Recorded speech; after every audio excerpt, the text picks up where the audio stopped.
شوف هذا شوكليت، هذه أنا مجربها، هذه ليست أنا مجربها، كل العالم كل الأحرار بالدنيا هذا شوكليت راح يوزع عليكم كلكم إن شاء الله. لذلك شوكليتة واحدة، والله شوكليتة واحدة تشافي عشيرة بكاملها. فهذا الشوكليت اللي موجود اللي هو طن وربع، يعني 1200 كيلو، فيكفي لكلكم جميعا.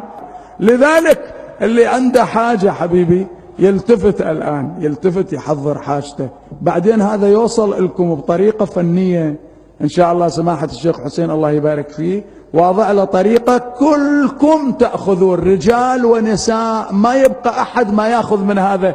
لكن صدقوا، أكرر العبارة وأنا مسؤول عنها، والله العظيم الشوكليتة الوحدة تعالج قبيلة كاملة، لأن الله أرحم الراحمين. السريع الآن تأخذون كل واحد يأخذ شوكليته وفيها قضاء الحوائج، والله ما شاء الله ما شاء الله بهذا المجلس بحر من الرجال يعني مثلا رجل دين الآن مدمر العراق، ثابر العراق بالمصطلح العامي، من البصرة البغداد.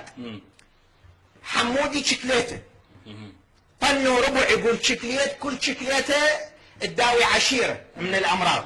ما يعجبني يعني حمودي شكليته هذا شنو؟ المهاجر في سبيل الشيطان وليس في سبيل الله، ضال مضل مفسد فاسق، يكذب ويدجل على الناس، يأتي بروايات ما أنزل الله بها من سلطان. وأنا أحدث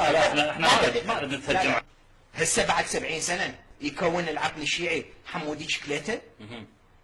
سامعت بقصة عصفور؟ ما أريد أنا هذا الملك اللي اسمه فور وعصى ربه وسموه عصفور. سامع أنت الآن الناس تتبرك به، إذا مسح عرق جبينه يأخذون منه ورقة الكلينس، المحارم يتبركون بها، وثم يعطوه قنينة الماء يبصق بها أو يشرب بها وهم يشربون خلفه على اعتبار. لا دعني أكمل هذه النقطة رجاء.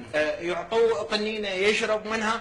تسأل احنا الآن في شهر رمضان الكريم، وتدري احنا بعضنا يعني حافظ له كم حديث نبوي يتبجح بها، يقول سؤر المؤمن فيها شفاء للناس.